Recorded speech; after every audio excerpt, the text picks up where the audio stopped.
안녕하세요. FRM 파트 1의 Foundation of Risk Management 같이 공부할 김정곤입니다.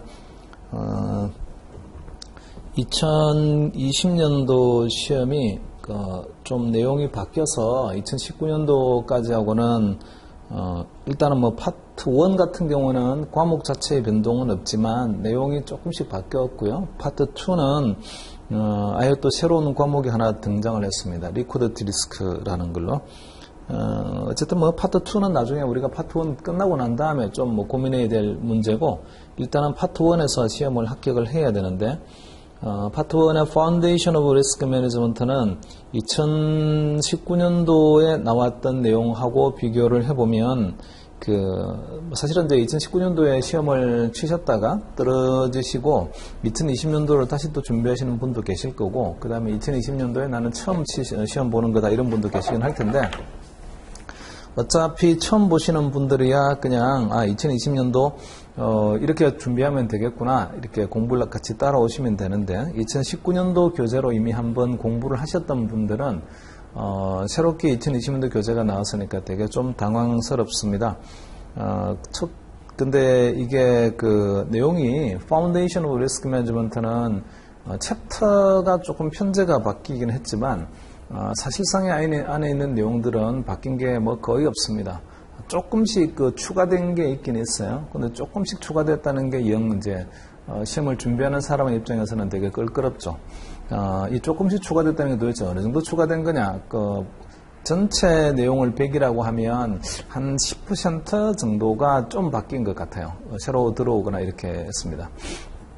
나머지는 거의 뭐 rewriting, 다시 쓰는 수준 이렇게 되어 있는데, 2019년도 내용들을 다시 쓰는 것도 완전히 새롭게 썼어요. 물론 이런 것도 있지만 그것보다는 2019년도까지에 나와 있던 내용들을 조금씩 이렇게 저렇게 편집을 다르게 하고, 그 다음에 약간 모호했던 표현이나 또는 좀 리던던트한 그런 내용들은 잘라버리고 약간 간결하게 쓰기도 하고, 이렇게 해서 그냥 2019년도의 내용을 열심히 공부하셨던 분들은 여기 나오는 내용이 한 90%는 다 이해가 됩니다. 하나씩 좀 챕터를 볼게요. 리딩 1에 보면 목차를 보시면 이제 컨텐츠 목차, 리딩 1에 The Building Blocks of Risk Management 있는데, 이것도 뭐 거의 바뀐 게 없어요. 약간 뉘앙스가 다른 말로 한 몇 개 정도가 있고, 몇 개 패러그래프 정도가 뉘앙스가 다른 표현이 좀 있긴 있는데, 뭐 어차피 맥락은 전혀 바뀐 게 없고, 그 다음에 How the Firms Manage Financial Risk, 이것도 과거에 있었던 2019년도까지의 내용에서 두 개의 챕터를 이렇게 좀 믹싱을 하면서 필요 없는 부분을 좀 빼내고, 그 다음에 약간 새로운 개념을 하나를 좀, 개념이라기보다는 새로운 내용을 좀 집어넣고 해서 약간의 수정이 되었습니다.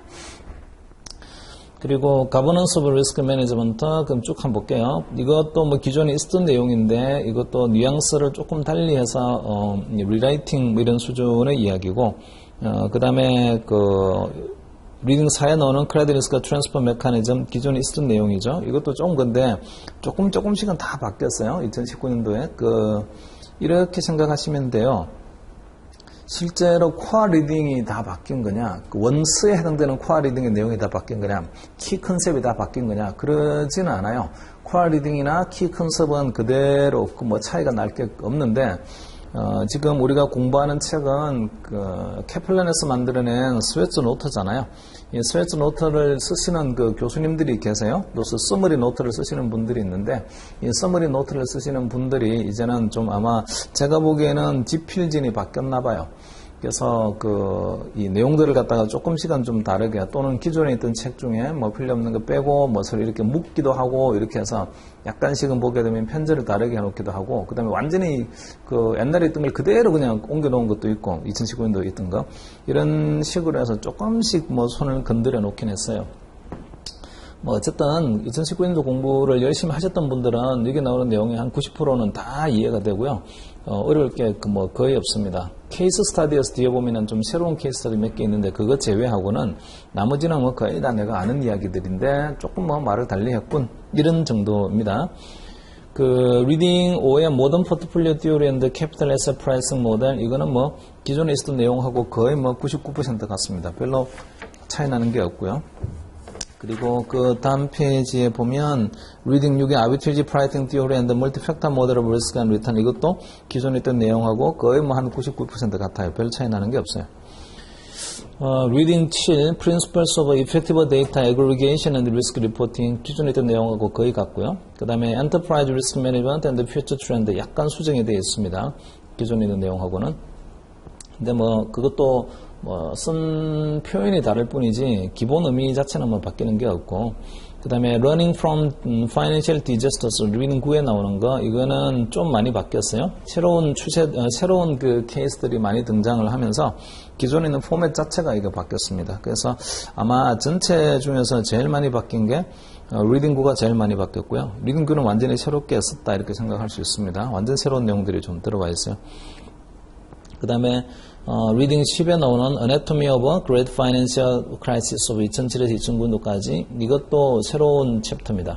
뭐 새로운 챕터긴 한데 근데 이게 우리가 모르는 이야기냐 그러진 않아서 이미 그 앞에서 2019년도에서 공부하셨던 분들, 그 책까지 공부하셨던 분들은 여기 나오는 내용도 뭐 웬만큼 다 이해가 됩니다. 약간씩 새로운 개념이 있긴 있어요. 뭐 조금만 추가하게 되면 크게 이해하는데 어려움이 없습니다. 그리고 Garfor Code of Conduct는 바뀌는 내용들이 없습니다. 그래서 전체적으로 보면은 한 뭐 90%는 거의 같아요. 한 10% 정도가 조금 달라요. 이러는데 그래서 혹시 높아심에서 말씀을 드립니다만 2019년도를 가지고 공부하셨던 분들은 전체적으로 이 2020년도의 내용을 다 본다 이렇게 할 필요까지는 뭐 제 생각에는 없을 것 같긴 한데 그래도 그거는 뭐 제 생각이고요. 공부하시는 분들은 불안하니까 한 번이라도 그래도 휙 보겠다 이러는 분들이 많으실 거예요. 빠르게 한번 그러면 이거를 쭉 보시고 내가 이거는 동영상으로 한번 수업을 들어야 되겠다 이런 부분만 좀 이렇게 선택을 하셔서 동영상을 들으시는 게 조금은 효율적이지 않을까 생각이 들고, 그리고 2020년도를 그냥 처음부터 준비하시는 분들은 요거는 뭐 처음부터 그냥 꼼꼼히 따라가면서 동영상 공부를 하시면 되겠습니다. 자, 내용을 하나씩 보도록 할게요. 사실 이게 파운데이션 리스크 매니지먼트는 파트 1에서 그 출제 비중을 보면은 20%의 출제 비중을 가지고 있습니다. 20%의 출제 비중이라서 뭐 낮은 건 아니에요. 근데 말이 파운데이션이라서 아주 기초에 해당되는 이야기를 이렇게 하긴 할 텐데 항상 보게 되면 그 기초에 대한 이야기가 어려워요. 그러니까 기초에 해당되는 것 중에 보면은 퀀터테이티브 메소드라는 통계가 있어요. 통계는 계량적 기초를 공부를 합니다. 이 파운데이션 리스크 매니지먼트는 통계와 같은 계량적 기초가 아니고 리스크 매니지먼트의 컨셉이라든지 리스크 매니지먼트의 프로세스라든지 그 다음에 리스크를 관리하는 메소드, 방법이라든지 그 다음에 리스크를 측정하는 척도라든지 이런 것들에 대한 아주 기본적인 개념들을 광범위하게 펼쳐서 이야기를 하고 있어요. 자, 그러다 보니까 처음에 들을 때는 들으시는 분들은 두 종류로 나뉩니다. 전혀 무슨 소리인지 모르겠어요. 이러는 분들이 있고요. 왜냐하면 리스크가 금방 이렇게 피부에 와닿지가 않습니다.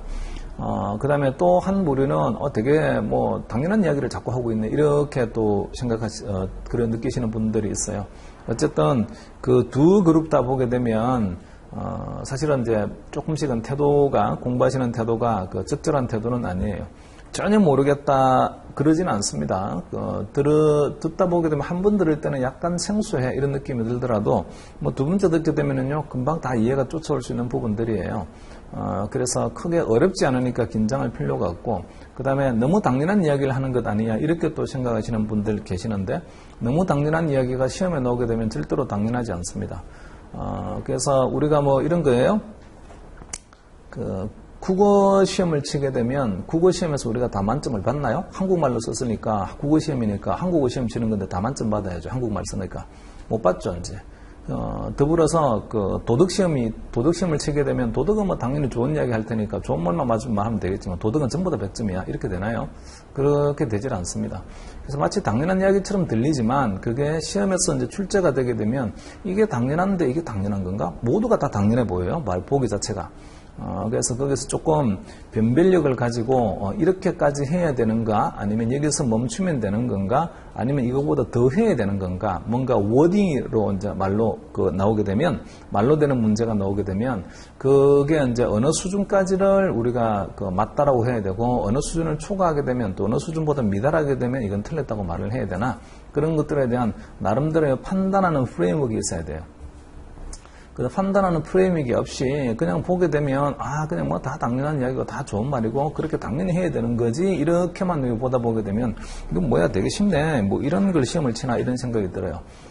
근데 워딩으로 대해서 계산 문제가 아니고 워디하게 이렇게 나오는 컨셉형의 문제들이 항상 시험에서는 어렵습니다.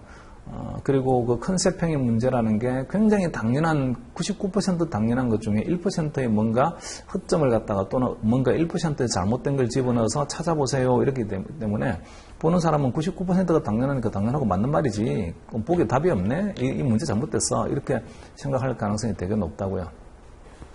그래서 한번 절대로 무시하지는 마시고 이 내용을 한번 쭉 이제 강의를 듣고 나면 꼭 두 번째는 들으시면서 본인만의 좀 서브노트를 만드시든지 본인만의 어떤 요약되는 뭔가 요약 컨셉을 갖다가 좀 머릿속에 각인시킬 수 있는 그런 도구를 좀 준비를 하시기 바랍니다. 뭐 서브노트를 만드는 게 뭐 가장 좋은 방법이긴 한데 그렇게 서브노트를 만들기 좀 어려우면 여기 보면은 목차가 있잖아요. 우리 앞에 목차가 있는데 그 목차마다 조금씩은 키 컨셉을 이렇게 정리를 하셔가지고 키워드나 키 컨셉만이라도 좀 정리를 하셔가지고 나중에 목차만 쭉 보더라도 이런 내용들이 들어있다 이런 내용들이 들어있다 계속 반복해서 보다 보게 되면 그게 머릿속에 좀 뼈대가 생깁니다.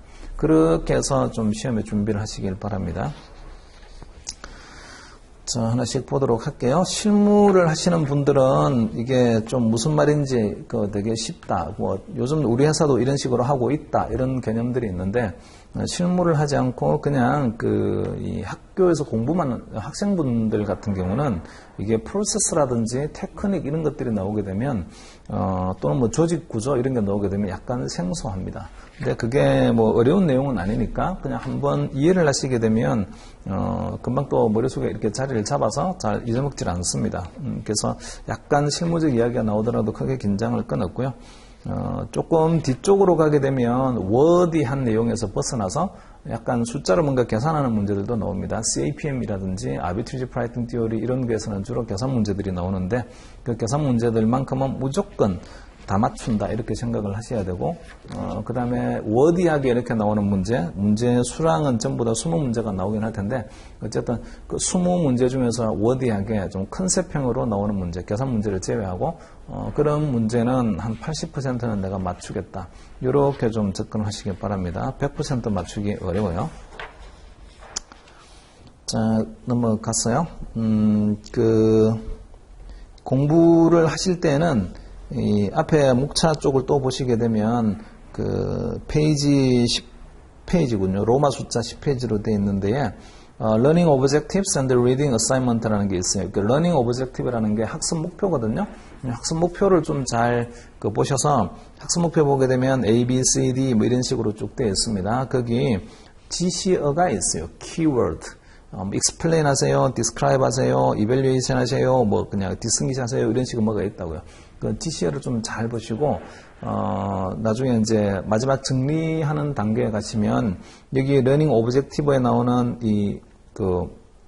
러닝 오브젝티브 리스트를 쭉 이렇게 보시고 페이지 10페이지, 11페이지 뭐 이런 데 나와 있죠. 그 오브젝티브 보시고 거기서 지시어에 따라서 내가 뭔가를 구분할 수 있나 설명할 수 있나 이렇게 좀 생각을 하시면 정리를 하시게 되면 뒤에 한번 리뷰를 그런 식으로 하시게 되면 그게 시험 준비에는 어려움이 없겠습니다. 캘큘레이션 하세요 이런 거는요 무조건 캘큘레이션 할 수 있어야 돼요. 계산 문제 나올 테니까.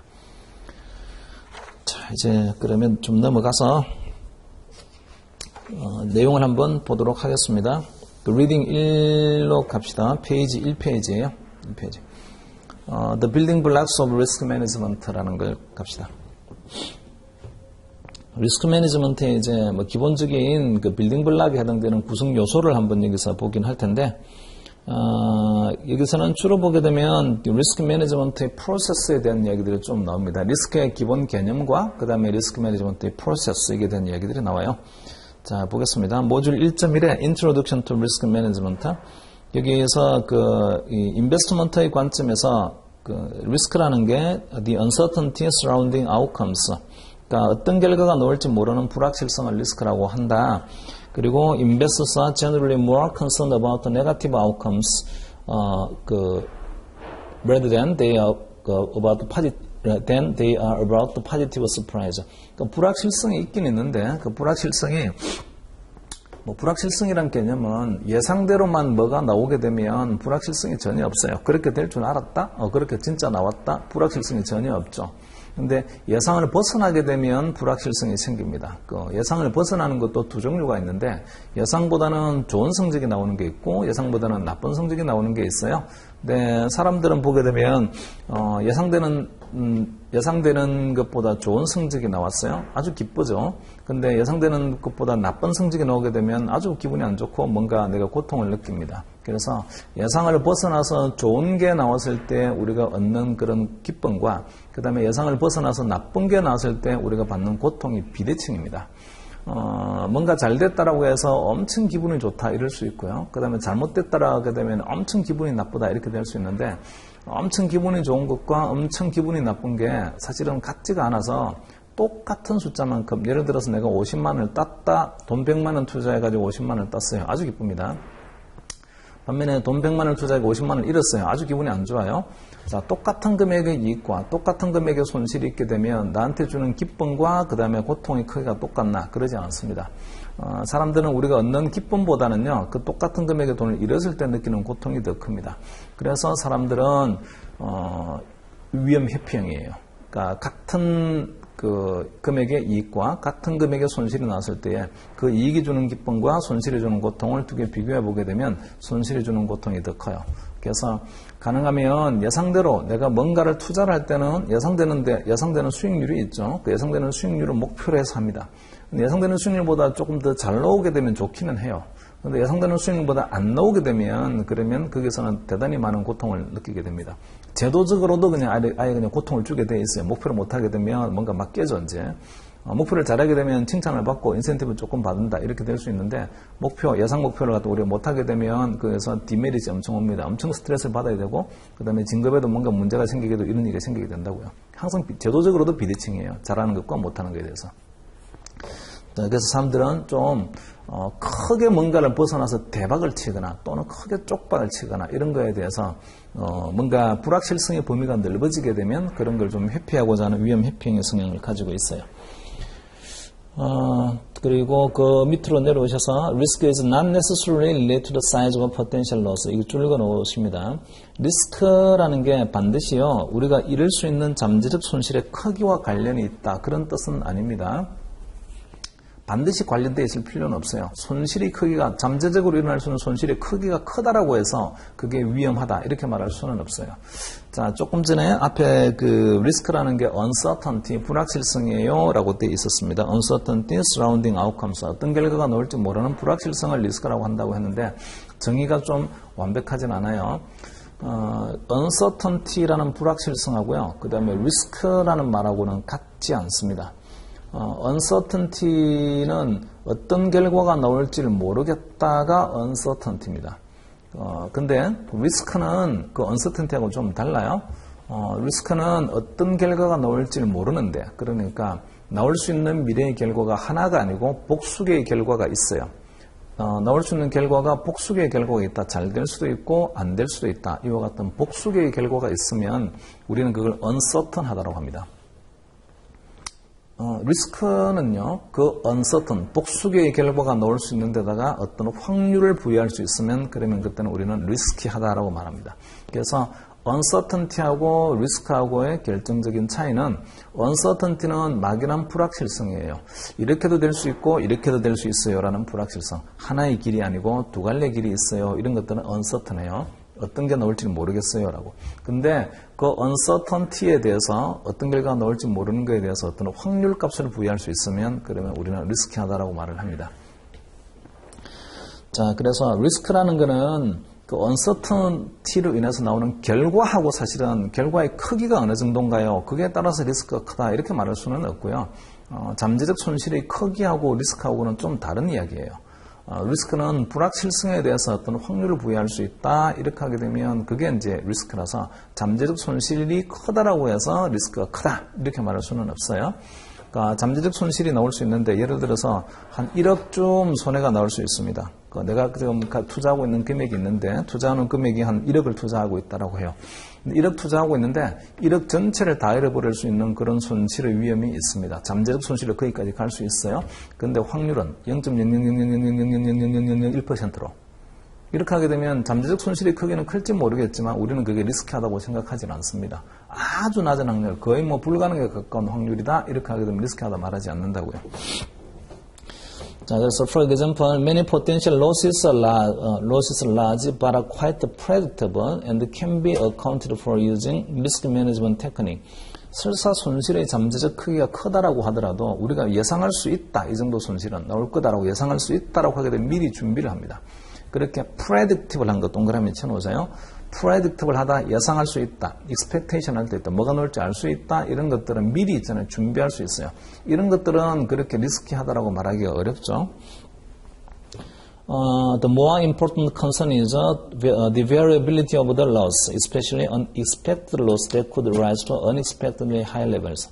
정작 우리가 중요한 거는 그 손실에 있잖아요. variability, 변동성입니다.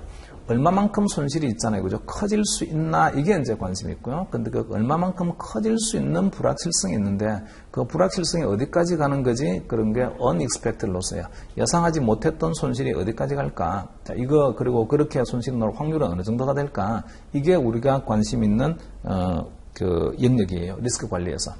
그래서 자, 리스크 관리는 앞으로 이제 두 가지를 하게 될 텐데 expected 되는 로스가 있고요. 그 다음에 unexpected 되는 로스가 있어요. expected 로스를 그러면 리스크 매니지먼트는 관리하지 않는 거냐? 관리합니다. expected 로스도. 근데 expected 로스는 어떻게 대비할까라는 대비 수단들이 되게 많이 있어요. 근데 unexpected loss 같은 경우는 예상을 벗어나는 거죠. 굉장히 손실이 나오는, 예상보다는 훨씬 많은 손실이 나오는 거예요. 자, 이럴 때는 어떻게 해야 되는 거지? 기본적으로는 예상을 벗어나는 손실이 나오게 되면 그때는 내가 가지고 있는 자본으로 그걸 커버해야 됩니다. 들고 있는 돈으로 그냥 그 손실을 메꿀 수밖에 없어요. 그래서 unexpected loss에 해당되는 거를 우리는 자기 자본으로 그건 들고 있어야 된다. 혹시나 뭐 손실이 많이 나올 수도 있으니까 그래서 접근 방법이 두 가지가 있는데 expected loss를 관리하는 방법이 있고요. unexpected loss를 관리하는 방법이 있어요. 자, 그런 것들을 우리는 좀 리스크 매니지먼트를 공부하면서 구체화시켜서 한번 내용들을 공부하겠습니다. 페이지 2페이지로 와보세요. 스타팅 포인트로 the risk management include a sequence of activities aimed to reduce or eliminate entities potential to expected loss. 자, 거기 그러면 activities부터 시작해가지고 그 expected loss까지를 줄 긋고 거기다가 동그라미 1번이라고 번호를 좀 매겨 놓을까요? 그러니까 리스크 매니지먼트라는 거는 먼저 expected loss를 갖다가 좀 줄이거나 또는 제거할 수 있는 그런 활동, 이것도 이제 리스크 매니지먼트가 되고 예상되는 손실을 줄이는 거죠. 그 다음에 on top of that 거기에 덧붙여서 there is a need to manage unexpected variability of some cost. 그래서 unexpected variability, 이것도 예상을 못한 있잖아요, 그죠? 손실, 이것도 우리가 또 뭔가 매니지를 해야 됩니다. 그래서 there is a need to manage, 거기 줄 긋고 2번이라고 동그라미에 쳐놓으세요. unexpected variability of some cost까지. 그러니까 리스크 매니지먼트는 두 가지를 할 거다. expected loss를 갖다가 eliminate 하거나 또는 reduce 하는 방법, 이런 거 이야기를 할 거고, 그 다음에 두 번째는 unexpected loss는 어떻게 관리해야 되는 거지, 그런 걸 공부할 거다. 자, 그래서 뭐 in managing both expected and unexpected losses, risk management can be thought of as a defensive technique. 그렇게 손실에 대한 것만 뭔가 방어를 하거나 대비를 한다, 이런 의미에서 보면 리스크 매니지먼트가 굉장히 방어적인 그런 테크닉이구나 이렇게 생각할 수 있는데, however 그렇지 않아요. Risk management is actually broad in the sense that it considers how an entity can consciously determine how much risk it is willing to take. 그러니까 얼마만큼의 위험을 테이킹 할 건지도 결정을 합니다. 자, 손실을 갖다가 회피하자 이런 류의 접근이 리스크 매니지먼트 이건 아니에요. 리스크 매니지먼트는 좀 더 넓은 개념입니다. 어떤 리스크를 우리가 선택을 해서 그 리스크에 얼마만큼의 위험 부담을 할 건지도 결정을 합니다. 그게 리스크 매니지먼트예요. 아무런 리스크 매니지먼트를 하지 아니하고 이익만 잔뜩 얻자 이렇게 될 수가 없어요. 그래서 어떤 리턴을 얻으려고 하게 되면 반드시 리스크 부담을 해야 되는데 우리가 감내할 수 있고 우리가 원하는 리스크를 우리가 부담을 해야 되는 거지 우리가 설사 원한다고 하더라도 감내할 수 있는 능력이 없거나 또는 감내할 수 있는 능력이 되게 많이 있음에도 불구하고 지나치게 소극적이나 그럴 필요는 없어요. 그래서 리스크 매니지먼트는 리스크를 갖다가 얼마만큼 우리가 어떤 리스크를 선택해서 얼마만큼 부담할까 그런 것까지도 같이 결정하는 프로세스입니다. 자, 리스크 테이킹이 뭔지는 뭐 밑에 나와 있으니까 읽어보시면 될 것 같아요. 자, 그 밑으로 내려오셔서 The Risk Management Process 한번 볼까요? 리스크 매니지먼트 프로세스는 일률적으로요. 뭐 1, 2, 3, 4, 5, 6, 7, 8, 9 이런 단계를 거쳐가는 거예요. 이렇게 일률적으로 뭔가 보편화시켜서 말할 수는 없습니다.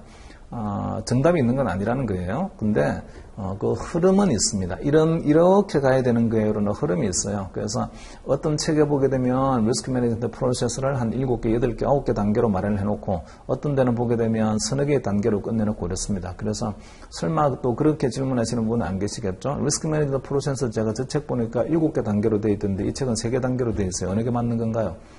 어느 게 맞기는요? 다 맞아요. 좀 디테일하게 구분하거나 좀요 그 서물에서 뭐 정리하거나 이런 차이일 뿐이지 그 흐름만 이렇게 보시면 됩니다. 구체적으로 뭐 1번 다음 순서대로 배열하세요 뭐 이런 거 시험 나오지도 않는다고요. 그 밑에서 The risk management process is a formal series of actions designed to determine if the perceived reward justifies expected risk. 그래서 리스크 우리가 어떤 투자를 할 때에 그 투자로부터 기대할 수 있는 수익률이 우리가 그 투자와 관련해서 위험을 부담하는 것을 충분히 있잖아요. 그 리턴이 커버할 만큼 충분한 리턴인가 그것만 좀 판단을 해서 우리가 부담하는 리스크에 비해서 리턴이 그래도 적절하고 괜찮아 이렇게 하게 되면 그러면 우리는 그 리스크를 테이킹하자 이렇게 하면 됩니다. There are several core building blocks in risk management process. 뭐 여러 가지 core building block이 있는데 이런 게 있네요. Identify risk, risk identification이에요. 리스크를 아이덴티파이 하는 게 대단히 처음에 좀 어렵습니다. 어떤 리스크를 우리가 가지고 있는 거지를 갖다가 찾아내는 게 좀 어려워요. 리스크 이게 1번은 리스크 팩터 아이덴티피케이션이라고 합니다. 리스크 팩터를 찾아내자 이게요. 그리고 두 번째 measure and manage risk 그리고 리스크의 크기를 계량화시키자. 그 다음에 세 번째에서 distinguish between expected and unexpected risk 그리고 거기서 예상되는 리스크하고 예상을 벗어나는 리스크를 갖다 한번 또 분별을 찾아보자 한번 구별해보고 address the relationship among risks 리스크와 리스크들 간의 관계를 갖다 한번 계산해보자. 자 여기서 리스크와 리스크의 관계를 계산하는 게 correlation입니다. 어떤 리스크가 일어날 때에 다른 리스크도 같이 동시에 일어날 수 있는 가능성 이런 것들이 코릴레이션인데 가능하면 서로 독립적인 게 좋아요. 얘가 뭔가 사건이 터졌다고 해서 이쪽도 사건이 동시에 터진다 이러면 좀 위험하고 얘가 사건이 터졌을 때 같이 터지지 않고 뭔가 좀 하나는 가만히 있고요. 하나만 사건이 터진다 이런 식으로 코릴레이션이 낮아야 돼요.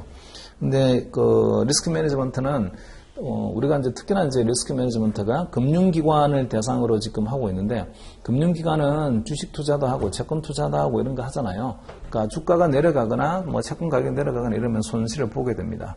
근데 주가가 내려갈 때 말이죠. 채권 가격도 같이 내려간다. 이러면 아주 위험하죠. 그래서 가능하면 주가의 움직임하고 채권 가격 또는 금리 움직임하고 어떤 관계지? 이제 이런 거에 대한 그 릴레이션십, 리스크 팩터들 간의 릴레이션십을 갖다가 좀 잘 정의하고 잘 계량화하는 게 되게 중요해요. 그 다음에 다섯 번째, develop risk mitigation strategy. 리스크를 갖다 좀 경감시킬 수 있는 그런 전략이 뭐가 있나? 주로 보게 되면 이때 이제 그 mitigation strategy가 나오는 게 그 분산 투자, 나중에 뒤에가 우리 그런 거 하실 텐데, 다이버시피케이션이라는 분산 투자를 하거나 또는 리스크 트랜스퍼 하는 해지 전략, 파생상품을 이용해서 뭐 그런 것들을 공부하겠습니다. 5번 단계가 좀 나중에 보면은 계량적으로 계산을 해야 되는 것들이 많이 있는 단계예요. 2번도 마찬가지고요. 그 2번도 measure 하는 거 있잖아요. 리스크를 측정하세요 라는 거. 리스크 측정을 하는데 그 2번, 3번이 사실은 같이 붙어야 되는데 그 리스크를 측정해서 예상되는 손실과 그 다음에 예상을 벗어나는 손실이 어느 정도 되는 건가요를 한번 측정해 보세요. 이것도 이제 계량화의 문제입니다. 4번도 계량화의 문제네요. 그러고 보니까 코릴레이션 계산하세요. 이런 거라서. 자, 그리고 저 밑으로 내려오셔서, 그 risk managers can deploy several methods to identify relevant risk. 벌써 이제 리스크 매니저는 그 우리가 그 리스크를 갖다 먼저 찾아내야 되는데 우리가 어떤 리스크에 노출이 되어 있는 거지라고요. 뭐 당장 이제 리스크 하니까 당장 감이 안 오는데 주식을 투자하고 있는 투자자라고 한번 생각을 해볼게요. 제가 주식을 투자하고 있으니까 주가가 올라가면 뭐 돈을 버는 거고 주가가 내려가게 되면 돈을 잃게 됩니다. 물론 그 주식을 투자했을 때는 제가 어느 정도 목표 수익률 또는 예상 수익률이 있습니다. 이런 정도 이 주식을 투자하게 되면 이 정도는 내가 예상할 수 있는 수익률이겠군. 그게 일종의 목표 수익률 같은 거죠. 설마 여러분 중에 뭐 주식 투자하면서 야 주식 투자하게 되면 목표 수익률 한 20%는 나와야지 이렇게 생각하시는 분은 안 계시겠죠. 시장에서 20% 수익률이 나온다고 하게 되면 신의 손입니다. 그 정도 되면 신의 손 중에서도 뭐 God of God이에요. 그냥 그렇게 나오기는 되게 어렵고 그 20% 정도의 수익률을 갖다 꾸준히 낸다 이 정도 되게 되면 그런 정도가 만약에 뭐 꾸준히 20% 정도의 수익률을 낼 수 있다. 이렇게 되면 뭐 20% 수익률 한 번 나왔어. 이렇게 하는 거는 자기 실력이 아니죠. 운에 의해서 그렇게 될 수 있으니까. 근데 꾸준히 20% 정도 수익률 낸다. 이렇게 하게 되면 그야말로 그 황금의 손입니다. 그런 거를 저는 본 적이 없어요. 대충 우리가 이제 목표 수익률을 달성할 수 있는 정상적 시장에서 목표 수익률을 달성할 수 있는 게 주식의 수익률을 어느 정도 잡을까 사람마다 다 다를 수 있겠지만 두 자릿수 이상을 잡는다 굉장히 욕심이에요. 예를 들어서 나는 한 8% 지금 금리 수준보다는 한 2배 만약에 한 3배 정도 예금하는 것보다는 이런 정도의 목표 수익률 한번 잡아봅시다. 한 8% 정도 1년 동안의 목표 수익률 이렇게 한번 해볼까요? 그 정도의 수익률이 실제로 1년이 끝났을 때 나오게 되면 뭐 목표 수익률은 됐네 행복해요. 목표했던 대로 나왔으니까. 근데 그거 말고 8%보다 더 높은 수익률이 나오거나 또는 8%보다 좀 낮은 수익률이 나오거나 이렇게 할 수도 있는데 낮은 수익률이 나오게 되면 대단히 나는 손해를 많이 본다는 이야기죠. 자, 지금 내가 투자하고 있는 투자에서 손실이 나올 수 있는 이유는 어떤 리스크가 있기 때문입니다. 어떤 리스크가 있나요? 그 리스크는 제가 주식에 투자하고 있잖아요. 그 리스크, 제가 지금 가지고 있는 리스크는 주가 변동 위험입니다. 주가가 변동하게 되면 이익이 나거나 손해가 나거나 이럴 거라고요. 그래서 됐네 이제 주식을 들고 있으면 그러면 equity price risk, 주가 변동 위험이 있다. 이렇게 이제 말할 수가 있고 채권을 들고 있으면 채권 가격이 움직이죠. 채권 가격이 왔다 갔다 하는 이유는 시장의 금리가 움직이기 때문입니다. 그래서 시장의 금리가 움직이면 채권의 가격도 반응을 할 텐데 채권과 주식을 동시에 들고 있게 되면 그러면 제가 가지고 있는 리스크 팩터는 두 개예요. 주가 위험이 있고 금리 위험이 있고 두 가지가 있습니다. 자, 이런 식으로 제가 어떤 포지션을 가지고 있나요에 따라서 리스크 익스포저가 주가 위험에 노출되어 있는 겁니까? 금리 위험에 노출되어 있는 겁니까? 이런 걸로 하나씩 찾아냅니다. 자, 지금까지는 쉽죠. 만약에 제가 미국의 국채를 가지고 있어요. 미국 국채를 가지고 있으면 원화로 환산을 하게 되면 미국 국채 들고 있는 지금 현재 내 포지션의 가치가 얼마인지를 제가 계산을 했습니다. 대충 미국 국채를 제가 좀 가지고 있는데 한 1,000만 원쯤 된다라고 쳐요. 그냥 제가 원화 환산해 보니까 잔고가 한 1,000만 원쯤 됩니다. 이 미국 국채를 들고 있는 포지션의 가치가 또 왔다 갔다 해요. 1,000만 원에서 1,100만 원이 될 수 있고 그다음에 1,000만 원에서 900만 원으로 내려갈 수 있고 왔다 갔다 할 수 있습니다. 왜 내 투자 포지션의 가치가, 왜 내 잔고가 자꾸 올라갔다 내려갔다 하나요? 올라갔다 내려갔다는 이유는 일단은 그거야 당연히 미국 국채 가격이 움직이기 때문이지 이렇게 말할 수 있는데 미국의 국채 가격이 움직이는 이유는 미국의 금리가 왔다 갔다 하기 때문이에요. 그러니까 미국 금리가 나한테는 리스크 팩터입니다. 내가 들고 있는 미국 국채를 딱 보게 되면 이 가격이 왜 왔다 갔다 하는 거지? 미국 금리 때문이야. 미국 금리 올라가면 미국 국채 떨어지고 이래요. 그 다음에 두 번째 또 하나가 더 있어요. 미국 금리도 리스크 팩터이긴 하지만 또 환율도 리스크 팩터입니다. 달러로 표시되어 있는 걸 원화로 환산해야 될 거 아니에요. 그러니까 가지고 있는 포지션은 미국 국채 하나인데 근데 리스크 팩터는 벌써 두 개예요. 그러니까 또 하나가 더 있습니다. 사실은 숨어 있는 게 금리하고 미국 금리하고 환율하고 어떤 상관성이 있어요. 그래서 이것도 코릴레이션이라는 게 있는데 이 코릴레이션이 높을 수도 있고 낮을 수도 있습니다. 코릴레이션 리스크도 있어요. 그러니까 벌써 리스크 팩터가 3개 나왔네요. 이제 그러면 이렇게 미국 국채 하나 들고 있는데 환율 위험이 있고, 금리 위험이 있고, 코릴레이션 리스크가 있고, 벌써 3개나 나왔어요.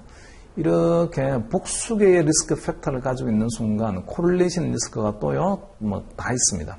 1번과 2번의 코릴레이션, 2번과 3번의 코릴레이션, 그 다음에 1번과 3번의 코릴레이션 3개를 들고 있으면 이런 식의 굉장히 많은 리스크 팩터들이 있어요. 이거를 일일이 다 아이덴티파이 해야 되는데 그 아이덴티파이 하는 게 생각만큼 그렇게 쉽지는 않아요. 어쨌든 여러 가지 방법을 통해서 리스크를 아이덴티파이 합니다. 리스크 팩터를. 그리고 바로 밑에서 for now, focus on identification process. One method to identify risk is brainstorming. 조금 약간 무식한 방법이긴 한데 brainstorming 하는 방법도 있죠.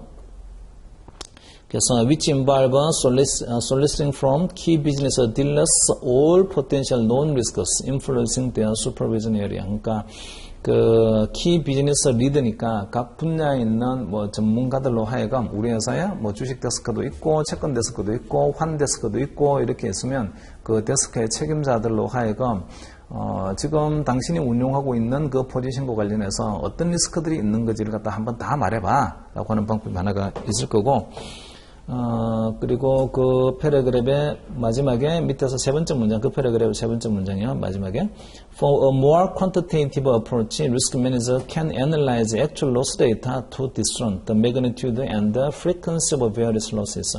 또 하나 좀 더 계량적으로 하는 방법은 물어보지 말고 네가 직접 한번 옛날 데이터를 한번 들여다봐. 주식시장에서는 주식 운용하는 쪽에서는 언제 손실이 났지? 근데 그때 손실을 났던 이유가 뭘까? 그 손실을 나게 만드는 게 리스크 팩터예요. 실제 과거 데이터를 한번 분석하는 방법이 있어요. 또 그리고 시나리오 어널리시스 is another common tool used for identifying risks.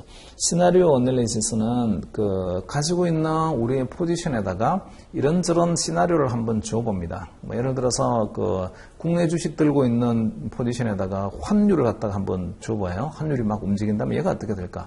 어떻게 되겠냐? 별 반응 없겠죠. 그러니까 환율은 그럼 리스크 팩터가 아니군. 그래서 그러면 뭐를 갖다가 집어넣게 되면 얘 가치가 왔다 갔다 하는 거지? 라고 하면서 내 포지션의 가치를 좀 왔다 갔다 하게 만드는 리스크 팩터를 여러 가지 이제 시나리오를 줘서 집어넣어 보고 포지션에 집어넣어 봤더니 이런 시나리오가 되게 되면 내 포지션에서 손실이 나는구나 하고 찾아냅니다. 그 하나의 손실을 일으키는 시나리오가 하나의 리스크 팩터가 되겠습니다. 그러면. 자, 마지막으로 밑에 패러그램 내려오셔서 Part of risk identification process to filter risks into degree of being known or unknown. 그러니까 리스크를 이렇게 찾아내게 되면 이거를 알고 있는 리스크와 모르는 리스크 이렇게로 구분할 수가 있는데 우리가 아직 인식하지 못한 리스크 그리고 이미 알고 있는 리스크 이렇게 구분할 수가 있어요. 그리고 또 밑에 줄에 보시면 The unknown category can be subdivided into known unknown and unknown 이렇게도 구분할 수 있습니다. 자, 우리가 아직 잘 발견하지 못한 건데 모르고 있는 건데 그게 우리가 아직 발견하지 못했다는 사실을 알아요. 뭔가 더 있긴 있어요. 불확실한 게 있는데 그거를 잘 모르겠어요. 아직 알고 있는 그러니까 unknown이죠. 그런 거는 known unknown은 뭔가 우리가 아직 모른다는 사실을 알아요. 이런 팩터가 있는데 그걸 아직 모른다는 사실이 있고 찾아내야 되는 거죠. 그 영역은 이제. 그 다음에 또 하나는 unknown이 있어요. 뭐가 우리가 모른다는 사실 자체를 모르는 것도 있습니다. 그래서 그런 리스크가 있을 줄은 꿈에도 몰랐어 하는 류의 그런 리스크가 있어요. 그런 것들은 unknown입니다. 그러니까 두 가지로 unknown도 구분할 수 있어요. 자, 그래서 the former items that may impact the firm, while the latter are truly unknown. 그래서 첫 번째 해당되는 known unknown이라는 게 우리가 모르는 이런 불확실성이 있다라고 하는 걸 갖다 우리는 알아요. 이런 불확실성이 있네라는 사실을 압니다. 근데 그 불확실성 크기가 어디까지 갈지를 잘 모르겠어요. 그 다음에 두 번째는 그런 게 있을 줄조차 몰랐다는 게 있습니다. 그런 게 이제 진짜 보게 되면 그런 게 있을 줄조차 몰랐어요. 이런 것들이 완벽하게 우리가 모르는 거죠. 다음 페이지 3페이지 보시면 피규어 1.1에요. 로스 캐리고리라고 해서 가장 쉽게 그래도 쉽다기보다는 그래도 가장 먼저 우리가 확인할 수 있는 게 expected loss, 예상되는 손실이라는 게 있고 예상되는 손실도 나중에 계산하는 게 조금은 복잡해요. 그 다음에 unexpected loss도 그러면 expectation 안 된 거잖아. 그게 아니고 이것을 말하는 unexpected loss는 예상을 벗어나는 손실입니다. 예상을 벗어나서 어디까지 손실이 갈 수 있나요? 이게 expected loss를 기준으로 해서 unexpected loss까지 구합니다. 그래서 예상키로는 이 정도 손실이 나올 텐데, 근데 예상을 벗어나면 여기까지는 갈 것 같아 라고요. 거기까지는 우리가 다 계량화 시킬 수 있어요. 그 다음에 known, unknown은 이거는 모릅니다. 이제 어디까지 갈지는 정말 몰라요. 근데 모르는데 어쨌든 그런 경우가 있을 수 있다는 사실은 압니다. 그리고 unknown은 진짜 뭐 어떤 일이 일어날지 아예 그냥 꿈에도 생각하지 못하는 거예요. 그래서 지금 영역이 점점 이렇게 확대되는 걸로 되어 있는데, 최초의 리스크 관리는 expected loss의 관리 이런 쪽이었다가 이제는 unexpected loss까지 온 거는 아주 계량화로 해서 가능합니다. 예상을 벗어나는 손실이 어디까지 갈까라는 거. 그 다음에 known, unknown의 영역에 오게 되면 이런 것들은 여러 가지 이제 시뮬레이션이나 시나리오 이런 걸 줘서 이런 사건이 있었게 되면 우리가 생각지도 못했는데 이런 시나리오를 한번 적용해 봤더니 정말 우리도 손해가 많이 나는 거군, 문제가 생기는 거군. 자, 이런 known, unknown의 영역은 시나리오나 또는 시뮬레이션이나 이런 거를 통해서 이제 이쪽 영역을 조금 관리하는 영역을 확대해 가고 있고요. unknown은 말 그대로 이거는 우리가 정말 모르는 겁니다. 뭐 그런 일이 있을 줄을 저는 꿈에도 몰랐다 이런 거예요. 관리의 영역을 좀 벗어나는 거죠, 이런 것들은. 자, 앞으로 우리는 어디에 주로 포커싱을 할 거냐면 expected loss 하고요, unexpected loss에 포커싱을 할 거고, 그 다음에 더불어서 known, unknown에 해당되는 이런 부분도 뒤에 가서 조금 약간 시뮬레이션이나 이런 거 개념에서 같이 한번 공부를 해볼 텐데, 그때는 아마 파트 2쯤 가면 공부를 하시게 될 거예요. 그림 밑에서 The risk management process involve four-way decision. 리스크 매니지 프로세스는 이렇게 리스크 매니지먼트 한다는 게 리스크를 갖다가 있잖아요. 그 손실만 회피하는 그런 디펜시브한 그런 테크닉이 아니라고 했어요. 리스크 매니지먼트는 크게 보면 네 가지의 이 방법이 있어요. 하나는 첫 번째는 avoid 하는 겁니다. 밑에 이탈릭으로 되어 있죠. avoid 하는 거는 아예 리스크를 갖다가 회피하는 거예요. 그런 리스크는 우리는 부담하지 않는다. 예를 들어서 투자자로부터 자금을 모집을 해가지고 그 자금을 가지고 운용을 할 텐데 투자자한테 이렇게 해서 이렇게 말을 하는 거예요. 여러분들로부터 모집한 이 자금을 가지고 저희는요 주식도 살 거고 채권도 살 거고 부동산도 사겠습니다.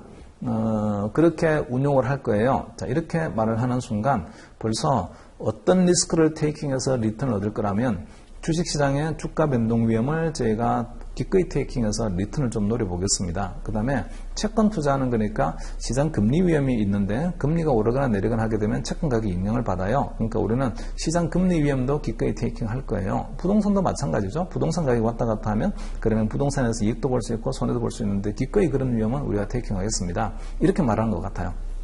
근데 말이죠.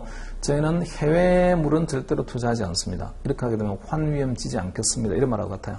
그래서 어떤 리스크에 배팅을 할까요? 해서 첫 번째는요. avoid 하는 방법이 있습니다. 이런 거는 우리 안 해요라는 방법이 있어요. avoid 하는 거. 두 번째는 retain 하는 거요. 그 이탈릭처럼 된 것만 보면 retain은 말 그대로 리스크 테이킹 하는 거예요. 이런 리스크를 우리가 떠안을게요라고. 그 다음 mitigation 하는 것도 있습니다. 그 mitigation은 위험을 좀 완화시키거나 위험을 줄이는 거예요. 그래서 주식이나 채권이나 또는 부동산에 투자를 했는데 위험이 너무 커지고 있어요. 자, 이럴 때는 위험을 그러면 어떻게 줄여보는 거지? 사실은 우리가 주식, 채권, 부동산에다가 나누어서 투자한 것도 일종의 리스크 미디게이션입니다. 또 돈을 가져와가지고 부동산에만 100% 다 투자해버리자. 이렇게 하게 되면 부동산 시장에서의 정책 리스크라든지 뭐 부동산 시장에서의 가격이 막 움직이게 되면 거기에 몰빵이 되어가지고 손해의 변동성이 확 커지게 됩니다. 손해와 이익의 변동성이. 그래서 그걸 갖다 조금은요 안정적으로 만들려고 하게 되면 일부는 물론 부동산에 투자하지만 일부는 채권도 투자하고 주식도 투자하자 이런 것들이 분산 투자인데 그 분산 투자가 리스크 미디게이션 하는 아주 대표적인 방법 중에 하나입니다. 그거 말고요 또 리스크 미디게이션 하는 전략에는 리스크를 갖다가 좀 담보를 갖다가 근데 돈을 빌려주는 그런 걸 할 때는 담보를 잡는다든지 여러 가지 또 방법들이 있습니다. 그 다음에 리스크 트랜스퍼 하는 게 있어요. 위험을 갖다가 좀 트랜스퍼 하는 거. 이거는 주로 보면은 파생 상품을 이용을 합니다. 그래서 일단 우리가 위험을 증가시키는 아주 대표적인 금융거래가 보험인데 보험 계약자는 자기 신체상에 무슨 문제가 생기거나 또는 자기 재산상에 문제가 생기는 위험을 보험료를 내고 보험회사에 전가를 하죠. 그 보험이 아주 대표적인 파생 상품이거든요. 마찬가지로 이제 우리가 주식이나 채권 투자에서 나오는 손실이 있을 수 있는데 그런 손실을 뭔가 좀 예상키로는 손실이 나올 것 같아요. 이러면 이 손실 위험을 좀 회피하고 싶다. 이러면 주식을 팔아버리자 그냥. 뭐 채권을 팔아버리자 이렇게 하면 됩니다. 근데 그렇게 하지 않고 주식이나 채권을 그대로 들고 있으면서 손실이 나왔을 때 손실을 피해갈 수 있는 방법이 없을까? 자, 파생 상품을 이용하게 되면 그렇게 할 수 있어요. 이 파생 상품 디리버티브는 파트 1에서 따로 파이낸셜 마켓 프로덕트라는 과목으로 책 한 권을 가지고 아주 디테일하게 공부를 하시겠습니다. 파생 상품을 어떻게 활용하는 건지 리스크 트랜스퍼하는 수단으로. 자, 그리고 또 밑에서 one of the challenges in ensuring that risk management will be beneficial to the economy is that risk must be sufficiently dispersed among willing and able participants in the economy. 자, 이거는 좀 전체 경제 시스템의 관점에서 이야기를 하고 있는데, 리스크 매니지먼트가 전체 경제에 좀 이 도움이 되려고 하게 되면 좋죠. 이제 전체 경제 각 기관들이 리스크 매니지먼트를 하고 있는 게 전체 경제에 다 도움이 된다. 이러면 아주 좋습니다. 당연히 그러면 리스크 매니지먼트 열심히 하니까 전체 경제에 도움이 돼야 되겠지? 아니요, 그렇진 않아요. 거기에 어떤 도전 요인이 있습니다. 리스크 매니지먼트라는 게 손실을 회피하기 위한 방법만 열심히 강구하자 이게 아니라고 했어요. 리스크 테이킹 하는 것도 리스크 매니지먼트의 한 분야입니다. 근데 각 회사가 리스크 매니지먼트를 하는 게 여러 금융기관이 리스크 매니지먼트를 하죠. 근데 이게 전체 사회 경제나 전체 경제 시스템에서 그래도 좀 뭔가 효율적으로 또는 전체 경제에 유익하게 되려고 하게 되면 각 회사가 하고 있는 리스크 매니지먼트 프로세스가 리스크 테이킹을 할 수 있는 사람이 리스크 테이킹을 해야 돼요. 리스크 테이킹을 하고자 하는 의지는 높아요. 예컨대 우리가 이제 한번 여기다 과감히 한번 질러볼까라고. 리스크 매니지먼트에는 리스크 테이킹도 들어갑니다. 여기다가 과감히 한번 배팅을 해볼까라고. 근데 배팅을 했다가 손해보면 어떡하는 거지? 그때 손해보면 뭐 할 수 없지, 뭐 돈 다 날리는 거지. 이런 식이 되게 되면 곤란하다고요. 그래서 리스크 매니지먼트는 능력 있는 기관이 의지와 리스크 테이킹 하고자 하는 의지와 그 다음에 리스크 테이킹 할 수 있는 능력과 이게 두 개가 서로 매치되게끔 그렇게 돼야 되는데 생각 밖으로 그 의지만 강하고 능력이 안 되는 그럼에도 불구하고 리스크 테이킹 하는 경우도 많이 있어요. 이렇게 되게 되면 그러면 전체 경제에 도움을 주지 않습니다.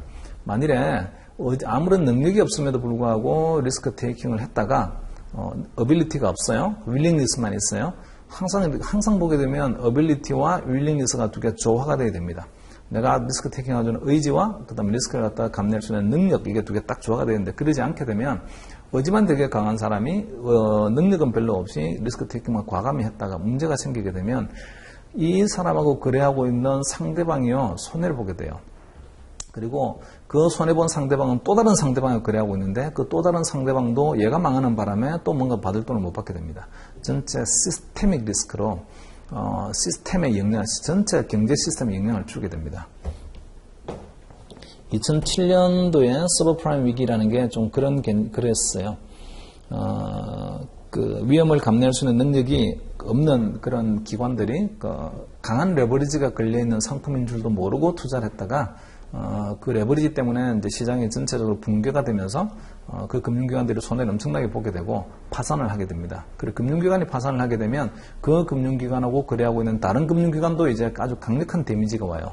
이렇게 금융기관들이 데미지가 오는 순간 금융기관들은 돈을 시장에 빌려주지 않습니다. 실물 경제까지 영향을 주게 돼요. 자, 그리고 또 밑으로 오셔서 Another challenge of risk management process is that it has failed to consistently assist in preventing market disruptions or preventing financial accounting fraud. 리스크 매니지먼트를 열심히 잘 한다라고 하긴 하지만 그럼에도 불구하고 여전히 우리가 못하는 게 하나가 있는데 막지 못하고 있는 게 있는데 아무리 리스크 매니지먼트를 열심히 해도요 횡령이라든지 회사에서 돈을 갖다 누군가가 뭐 임직원이 횡령을 했다든지 또는 그 시장 전체가 뭔가 추세적으로 뭔가 확 이렇게 뭐 구조가 확 바뀐다든지 이런 것들은 리스크 매니지먼트를 한다고 하더라도 우리가 막지를 못합니다. 시장 전체의 구조적 변화라든지 또는 그 어떤 횡령과 같은 내부적인 그 문제라든지 이런 문제들은 계속해서 우리가 막는 게 아주 못하고 있어요.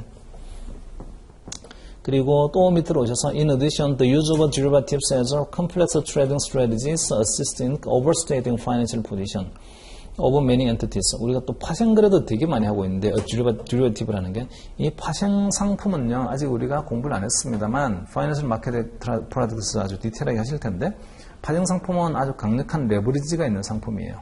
그러니까 그냥 현물에 투자하는 것보다는 파생에 투자하게 되면 수익률이나 손해가 늘뛰기가 아주 세요. 늘뛰기가. 자, 이 굉장히 강한 늘뛰기, 레버리지 효과가 있는 그런 파생 상품에 투자를 하는데 이 파생 상품은 전부 다 계약형의 상품들입니다. 계약형의 상품이다 보니까 밸런스 시세, 회사의 밸런스 시세에 어떤 계정 과목처럼 이렇게 등장하질 않아요.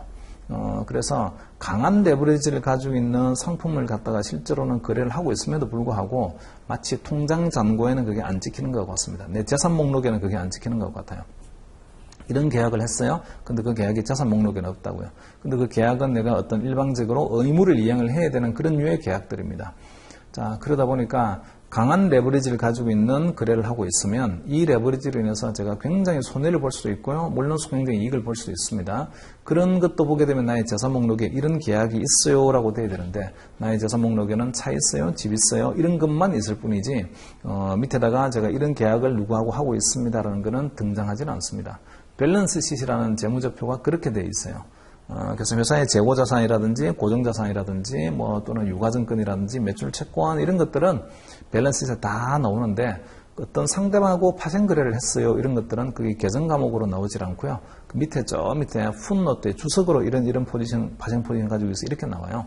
그러다 보니까 밸런스 시트만 딱 보게 되면 이게 굉장히 튼튼하고 건전한 회사구나 이렇게 판단이 되는데 아닙니다. 아주 강한 레버리지들이 있어요.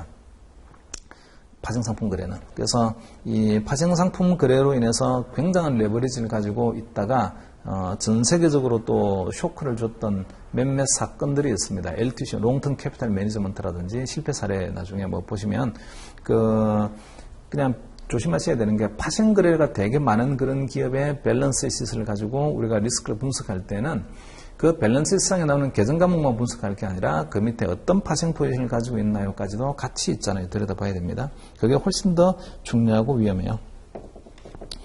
그리고 마지막으로 저 밑에 내려오셔서 Finally, risk management may not be effective on the overall economic basis because it only involves risk transferring by one party and risk assumption by another party. 그러니까 리스크 매니지먼트는 전체적으로 각 기관들이 리스크 매니지먼트를 한다라고 해서 그러면 전체 경제 리스크가 줄어드는 거냐? 그러진 않습니다. 전체 경제가 가지고 있는 리스크는 늘 있잖아요. 그죠? 총량불변의 법칙이에요. 전체 리스크는 항상 있습니다. 근데 그 전체 리스크가 누군가가 좀 리스크를 갖다가 트랜스퍼하고 누군가는 리스크 테이킹을 하고 이래서 리스크가 좀 전가되거나 리스크를 누가 가져가거나 이럴 뿐이지 전체 리스크를 갖다가 줄인다 이러지는 않습니다. 분배의 문제예요. 누가 리스크를 갖다가 상대방한테 전가하고 누구는 리스크를 갖다 테이킹하는 건지 이런 문제일 뿐이지 리스크 매니지먼트를 한다고 해서 전체 경제 리스크가 줄어듭니다 이러지는 않습니다. 중요한 거는 앞에서도 나왔지만 조금 전에 나왔지만 리스크를 누군가는 어슈미션 받아들이고 리스크를 갖다 누가 트랜스퍼하고 이럴 때에 리스크를 트랜스퍼하는 사람이야 자기는 위험을 안 지지만 리스크를 갖다가 받아들이는 사람이 그 능력이 있는 사람이 리스크를 받아들여야 돼요. 시장에 100명의 시장 참여자들이 있는데 그 중에서 99명이 리스크를 갖다가 어딘가를 전가시키려고 합니다. 한 명이 있잖아요. 나한테 리스크 전부 다 뜨는겨. 대신에 나한테 뭔가 돈을 좀 줘야 되는 거야. 보험료 같은 거를. 이렇게 해서 99명이 전부 다 리스크를 갖다가 한 명한테만 떠안긴다. 근데 그 한 명은 99명의 리스크를 다 떠안을 능력이 없어요. 근데 보험료를 조금씩이라도 받을 목적으로 있잖아요. 그게 눈이 멀어서 91명의 리스크를 나한테 다 뜨는 게 이렇게 하게 되면 아주 문제가 생긴다고요. 나중에 이 하나가 파산하는 순간 나머지 99명도 다 문제가 생겨버리게 됩니다. 그래서 willingness 하고자 하는 그런 의지와 그 다음에 그 ability가 같이 있잖아요. 그죠? 리스크를 테이킹하고자 하는 능력과 의지가 같이 그렇게 딱 맞는 기관이 리스크를 갖다 받아들여야 되는 거지. 그렇지 않게 되면 시스템적으로 전체 금융 시스템에 굉장히 큰 문제를 생기게 만듭니다. 서브프라임 위기가 대표적인 사례입니다. 자, 그래서 4페이지도 보시면 저기 위에 It does not result in overall risk elimination. 전체적인 리스크를 갖다가 줄인다 이러지는 않습니다. 리스크 매니지먼트라는 게. 자, 조금 쉬었다가요. 4페이지 계속 보도록 할게요.